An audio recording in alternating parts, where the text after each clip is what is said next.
I think this is something we can all get a good understanding of, right? We always want what we don't have. The guy who was raised in New York and his parents are bankers or whatever, he wants to move out to freaking Montana, run a farm, get on a ranch. The guy who was born on the guy from the country wants to move to the city. The guy or the whoever had super crazy Republican parents.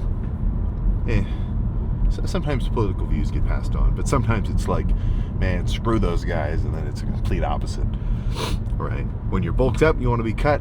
When you're dieted down, you want to be full. It's just the nature of things. And right now, what I'm not is I'm not pumped, right? I don't have a pump, so that's what I want to have. That's where I'm headed to obtain now. So, yeah, it's good. It's a good little change of pace for me. Sometimes I get into a little bit of a repetitive day schedule where it's you know what it's like. Things just get a little repetitive. Same lift, same gym, same time, same food, same places, same people, same thoughts. And honestly, the same thoughts part, that's the worst. If you catch yourself where you're just like either mulling over the same problems, like just kind of, you're doing in your internal computer, you've got a task that's at 50% and it's just not moving, it's just stuck there.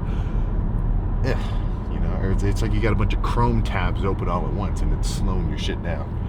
Not cool. But what I mean in terms of the thoughts part is like, that's where you're really changing, right? Everything is going to stem from where your mind is leading you. So that's kind of a classic situation of closed-mindedness, where if you just kind of stop, I don't want to say thinking about stuff, but it's very easy to run on autopilot sometimes. My most probably like serious version of that was deep into this last prep. Wake up, sit on the bike, hour of cardio, play on my phone to pass the time, eat like a little bowl of ground beef and some oatmeal, pass the time, work out, pass the time. Like, just, I was just waiting for the show to be ready so that I could be that lead. But that's just not cool, right? That's not a very developmental kind of thought process. So, just something to think about. If you ever, maybe you drive the exact same way every day, at the exact same time, you go to the same gym, you go to the same whatever, just change it up, man. Look it up. Go to a gym that's 30 minutes away instead of 15 minutes. Go to, just whatever, right? Work out in the morning instead of the afternoon. To keep things interesting. The last thing you want is for anything in your life to get stale. Oof. Yeah, that'd be the freaking worst. But no, so a morning lift, pre-workout ready. Had a very small meal of just a little bit of ground beef and 2 packs of oatmeal. So nothing substantial, but when I'm dieting down, I'm not so concerned. I say this a lot, so if I'm getting repetitive, I'm sorry about that. But when I'm bulking up, I want to work out in the afternoon, having eaten a bunch of food, digested it, I don't feel full anymore, and then hit it, because I'm full of carbs, just fully hydrated, fully glycogenated. Like, I'm ready to lift. My fuel tanks are at their max capacity. It's like when Iron Man got struck by lightning from Thor's hammer, and it just fucking supercharged him. Right? That's how I want the workouts to be in an off season when I'm bulking.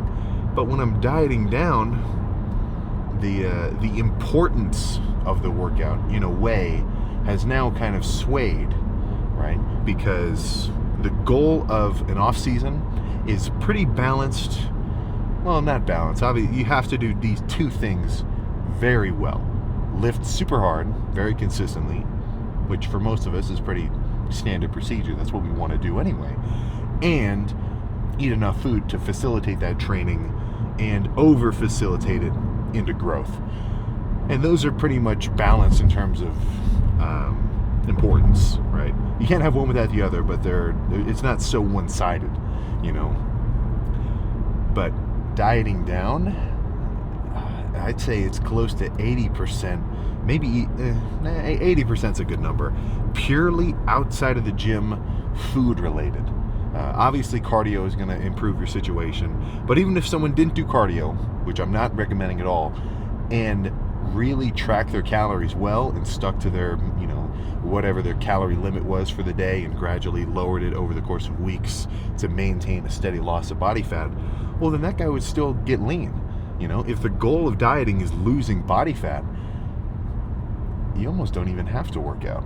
Someone who is just overweight could only limit their calories, and over the course of however long, they're going to get leaner. They're going to burn that internal energy, and not before you know it, but eventually, they could be down, I don't know, however many hundreds of pounds they would have to be. Now for us, the training comes into play because we want to maintain our strength and size and keep our metabolism up and stay strong. So that's where the training's involved. But you're never going to get leaner without that caloric intervention. Right? You're never going to get leaner if you're not whipping out some method to make sure you're only eating so much and that you've got a legit cutoff. Right? You've got to be the bartender and the bouncer of your stomach and say, you've had a bit too much today, you're cut off, right? Or you can be a little nicer about it to yourself and say, look man, you should take it a little slower. Don't eat a 1,300 calorie breakfast of 4 pancakes, 6 whole eggs, and buttered toast. Maybe don't do that. Maybe have something small so that you have more small meals throughout the day instead of this. Honestly, I don't think anyone does this. At least no one does it successfully. All the times I've ever cheated on my diet, it always happens later. Or, I say cheated. Sometimes I say it's a refeed day because I don't plan my refeed days. When I can tell I just got to eat something and it's been at least a few weeks, usually I just kind of call it. But whenever I go over on my calorie intake, it's never right in the morning. I don't wake up and say, oh my God, I got to eat everything. It's always later at night. Once I've used up all my calories for the day, and now I feel like I want to catch up because I'm so freaking hungry, and it's hard to go to sleep hungry.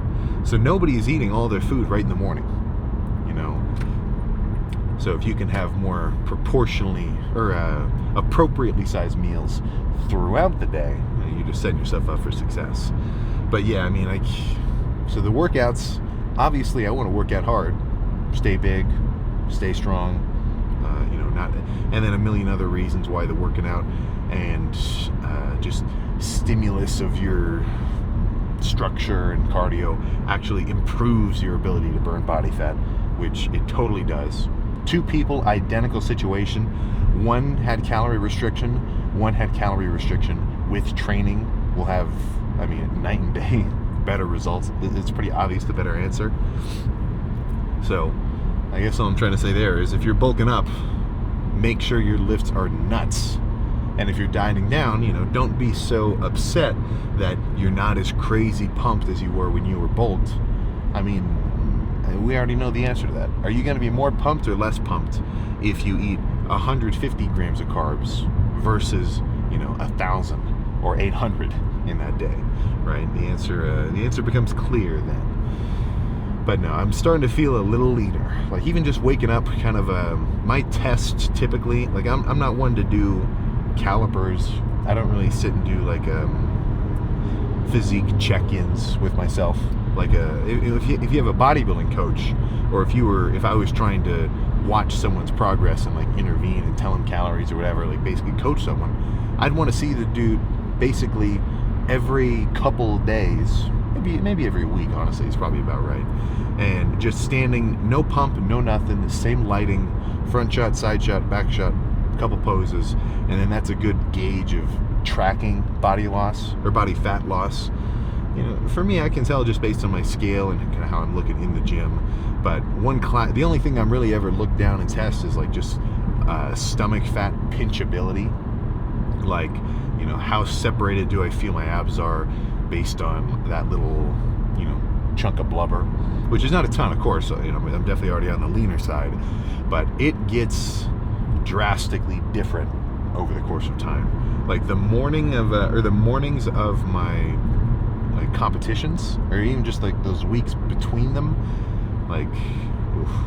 it wasn't to the point where my stomach felt like as thin as the skin on like my bicep, but it was getting close, you know, and that's just my little gauge.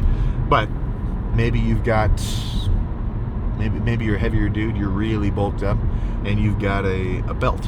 Maybe you're a guy who's always rocking jeans, and then you get to say, holy shit, I used to be on ring number 5, and now I'm on ring number 4, or number 3, or number 2, or number 1, and I gotta get a new belt. You know, just it could be the smallest thing, but little things like that, which just kind of physically prove or validate that you're making progress. Those are fun, you know, and some people just don't get it. Some people don't value that. Like where maybe you've got I mean, for me, I've always loved, like earlier, especially when I'm 160, 180, I used to have a bunch of oversized, like 2XL long sleeve shirts, just a standard, like a regular ass shirt somebody would, like nothing fancy, just a regular cotton tee. And at the time, they were super oversized, and that was a good motivator for me to say, all right, I want to fill this shirt up. I mean, I don't really think like that, but I just like the oversized look. And over time, I've had to just fold them up, put them in a box, and leave them, because now they're not oversized. Now they're tight. You know, now they're just weird to wear. I don't even want to wear it just because I know it's got a little bit of like my own historical value, right? So that's a classic. If you're a 160-pound dude, 170-pound guy, and you've got a couple of oversized shirts, do not trash them, right? Do not throw those things out, because those are, I mean, that's physical proof that you're a different guy, or at least a bigger guy now, or in the future, than you are now. And it's cooler than you think. Like for me to say that is like, oh, he outgrew his shirt. You get it. If you had the same situation, you know what I'm talking about. But yeah, if today's anything like the last couple days, the gym should be pretty much dead. And this chest workout, it's going to be a little more cable focused. There is an incline bench. I might just do incline bench in the rack, but I don't know.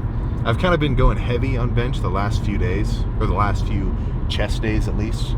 So today might be a good change up and just do more of a cable kind of deal. I'll see. No matter what, I can guarantee I'm going to be pumped. You know, even if somebody gave me like a pair of dice, where all over one side it was like heavy set, drop set, pre-exhaust set, super set, straight set, light squeezing set. Like that was the set style dice, and then this one is like bench, cable, pull down, something or other.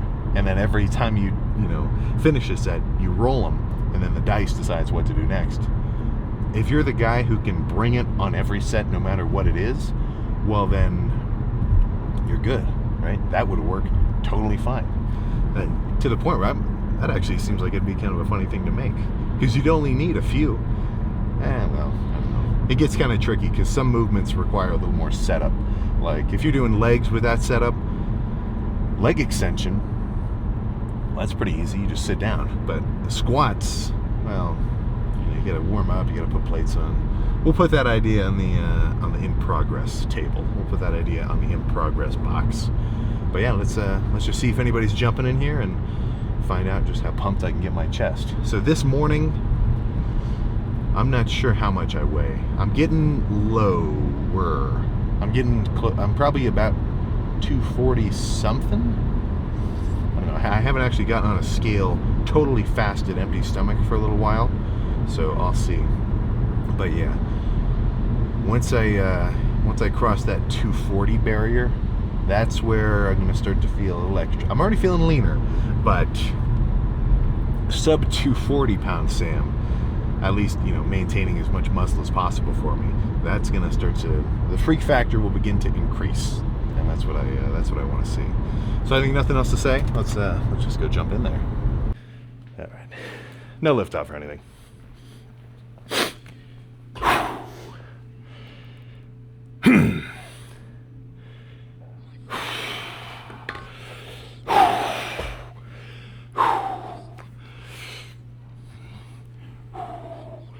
Alright, I got it.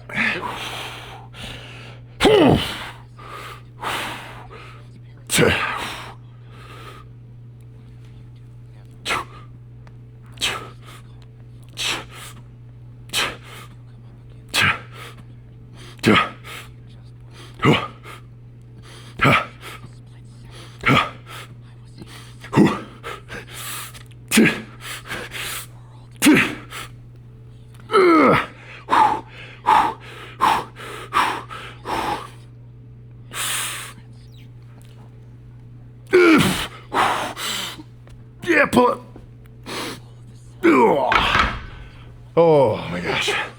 Oh. Well done. Thank you. Yeah, man. I appreciate that. Whew. Oh. Oh yeah. Just one of those. I don't know if it's the fucking air up here, or maybe the fact that it's cold in this gym. Whew, these sets are hitting me. But let's change it up. Heavy set incline barbell, and not even too heavy. That was like almost 15 reps. So now let's switch it up and do single arm squeezing cable press. So I'm gonna go back and forth, 5 reps to the right, 5 in the left, back and forth like that. I used to be a hater of this. I used to think this is kind of stupid, but the feeling of the top really squeezing. I mean, usually in a press, you have to push here. So, you know, if my arm can go all the way over here, I'm only getting this much of a squeeze. Whereas when I turn my body this way, the only reason I can't push anymore is because my arm is running into my chest itself. And that's a good situation. But we'll start with the left side. All right. Okay.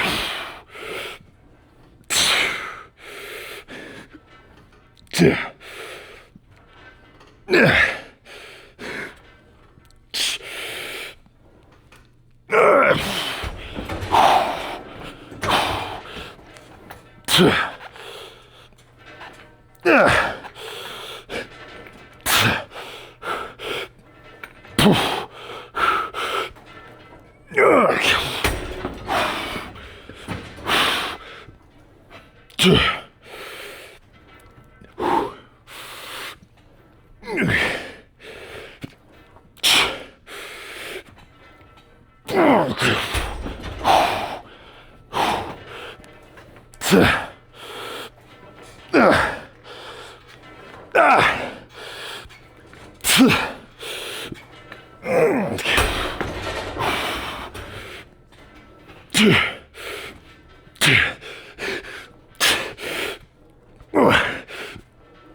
All right.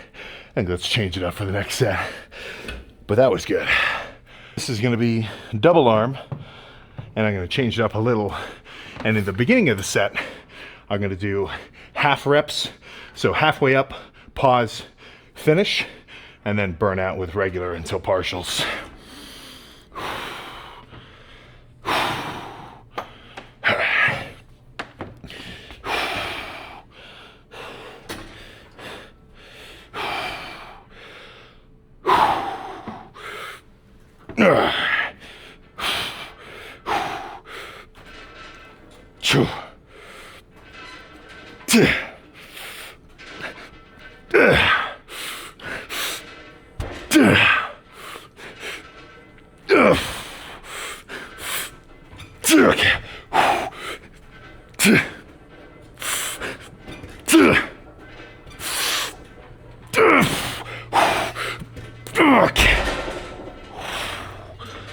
Holy shit. That fucking hurt when I bumped my head, but let's do one more. One stinking more of these.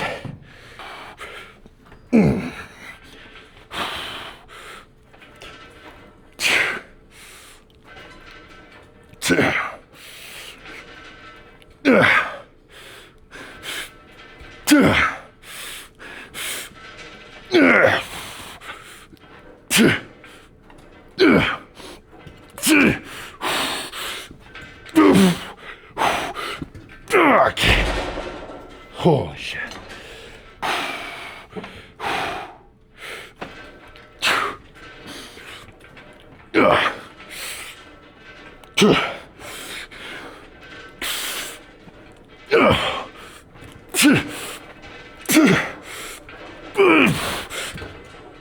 Okay. Let's switch it up. Do some single arm cable, kind of half fly, half press. So that just is like, stand here, pressing in this way. Basically just the machine earlier, but now with a cable instead.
Okay.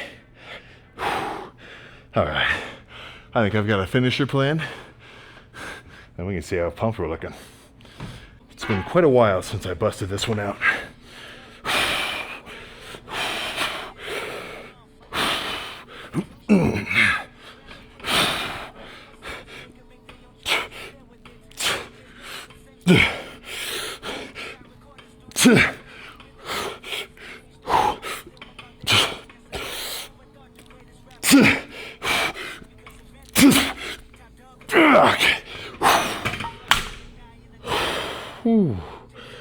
Okay, let's pose down and I'll explain the logic.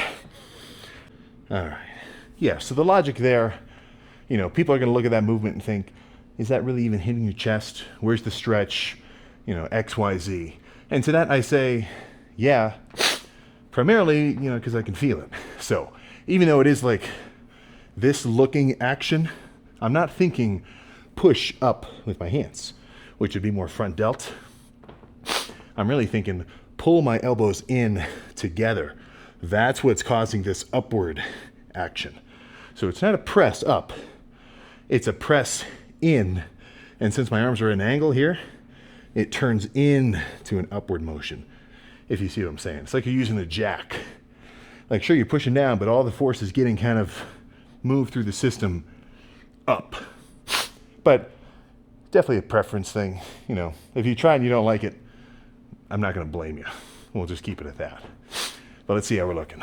I know I kind of threw out the no heavy bench out the window from the car.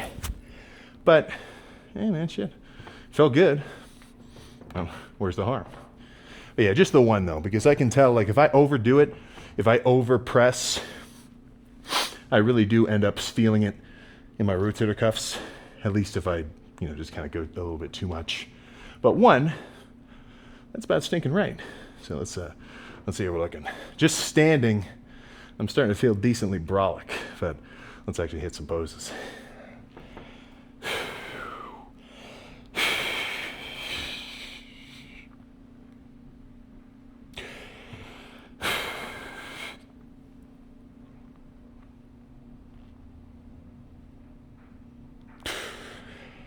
Ooh.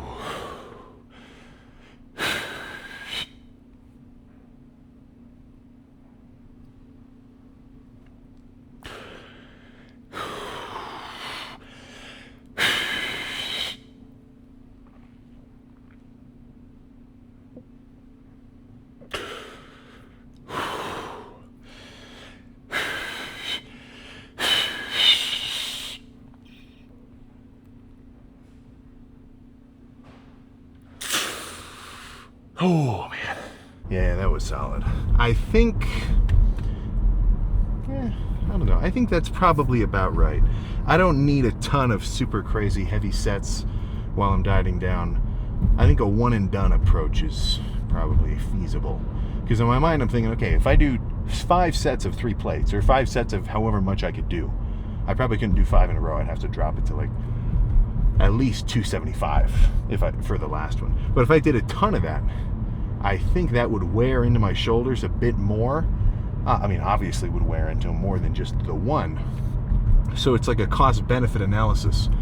The benefit, I got a heavy set in, so I'm still exposed to that much weight, so I'm sending the right signals and I'm keeping my strength up and I'm able to go harder in all my other sets, but I'm not overdoing it and starting to wreck myself in my shoulder or my elbows or my random tendons or anything else in between.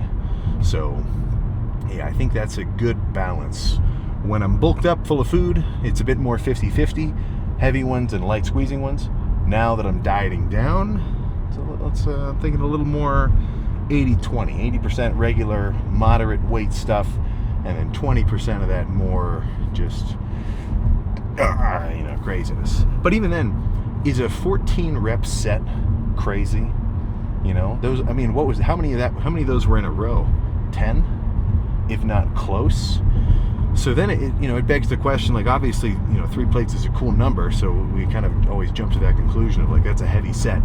But like, define heavy, I feel like in comment sections I always see people say, oh well, 60 pounds is way too heavy for dumbbell curls, and then we've got top level bodybuilders and they say I could get more done with a set with the 30-pound dumbbell than this guy could with the 50 or the 60, which I think that's true, but that's kind of used as an argumentative point of there's no point, like, what are you doing?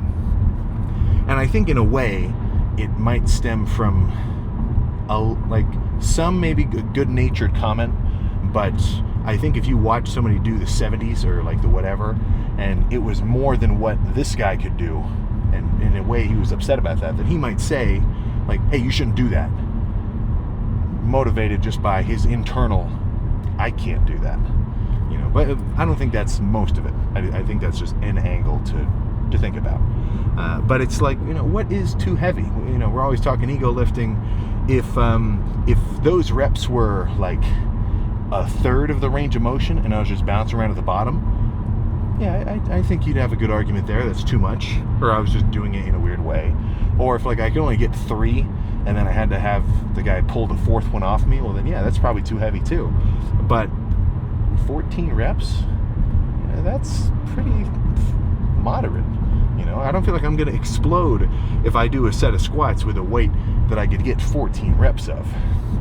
So I think the danger zone is going to start around that 10 rep area, but also take into consideration how warm you are, how everything feels. If you've got a little tweak, like if for whatever reason my chest was crazy tight, maybe I slept on it wrong, maybe I picked something up in a weird way and I just got like a weird pop, and then I'm warming up, I'm like, oh man, my chest hurts. I probably shouldn't do heavy bench, because even if it's just moderately heavy, not an awesome situation, right?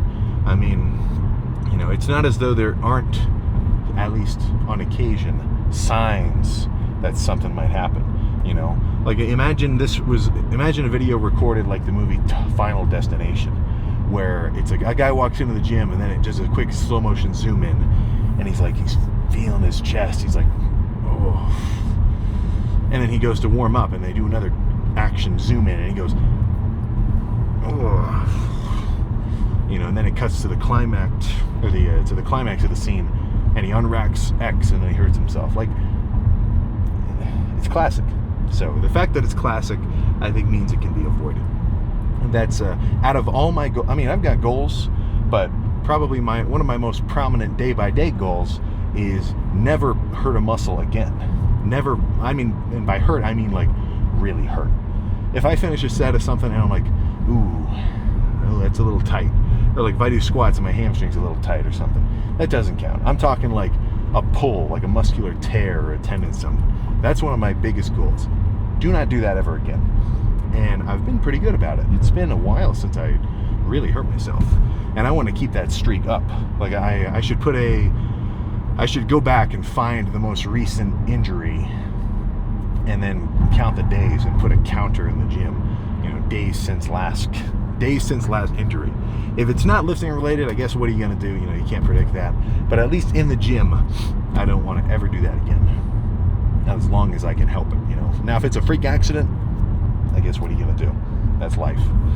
But yeah, that was a good lift. And I'm getting excited about being leaner. Because right now, pumped, my chest, like in that pose down, was like, if you could somehow do a 3D analysis, smaller than like 2 months ago when I'm fully bulked, fully carved up, extra full and everything. But proportionally, it's starting to look bigger relative to everything else. Like, when I kind of stood there sideways, like my chest is actually kind of popping out beyond my stomach. Guess what? All right, my stomach's getting smaller. I don't have a ton of food sitting in here all the time. And even the internal and external body fat that's around that area, which for guys is pretty classic. This whole situation of midsection and back, that's, I guess for whatever reason, it's genetic, or it's evolutionarily beneficial to have that whole area kind of cushioned and kept warm by body fat and not so much your extremities. But for all of that to start to siphon out, and slowly, definitely slowly, but gradually, well, I mean, shit, that's just getting extra cool. So yeah, I'm getting excited. But as excited as I am for the future of the dieting phase, I'm also just as content with the fact that I got after it today or yesterday, or I know I'm going to get after it tomorrow, and say, yeah, shit, man, things are going good. Things are going quite freaking well. So it's, I think that's a very good internal dialogue to be able to have, is to say, I'm on track. I have things that I want to do, and I'm on track to do them. Nice. Right? It's like it's like you're back in middle school and they give you an agenda and then you cross off all your little things for the day. That's a good feeling. It's not like an insanely awesome, crazy feeling, but it is a baseline good feeling. So plan for tomorrow with back. I think I'll probably jump in this same gym one more time, but back might be a little tricky because the back machines they're scarce in there. So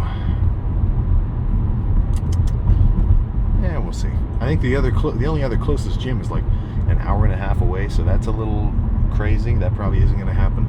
So I think we'll just jump in there and get something done. But odds are, like, there would be no point in betting whether or not I was going to get pumped, or at least get a solid back pump tomorrow, just because its likelihood is damn near certain. Right? This isn't meteorology. Fucking Jesus. Can you believe that guy? I guess if somebody pulled that right in front of me, that might mess with the pump. But beyond that, we're good. So I'll see you tomorrow.